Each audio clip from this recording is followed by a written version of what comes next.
We start here with developing news in Niskayuna. Public comment just wrapping up a short time ago at Van Antwerp Middle School. The meeting, though, still going on at this late hour, and parents tonight have been sounding off on the proposal to close Birchwood Elementary School. Again, this is in the Niskayuna district.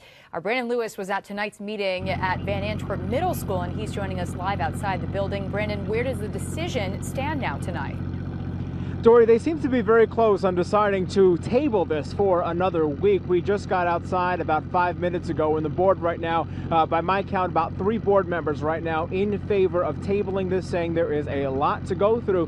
But they are also saying that they don't know that the numbers necessarily look like they are being painted right now for many years to come. I want to take you through exactly how we got to this situation here. The superintendent spent about an hour and a half discussing their budget shortfall. She estimates this year they will have a $2.6 million budget gap. She attributes some of that to a $3 million shortchange that she calls it from the state government due to Gap Elimination. Now, there is this proposal being brought forward to close Birchwood Elementary that would save $415,000. Some parents tonight were saying that is simply not enough money to justify closing this elementary school and displacing hundreds of students in the district.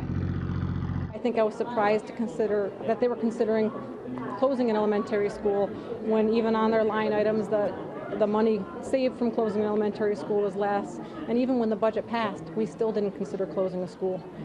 Based on the yet unanswered questions and unexplored opportunities, the board and administration have failed to do your due diligence or follow your own policy and are losing the confidence of this community.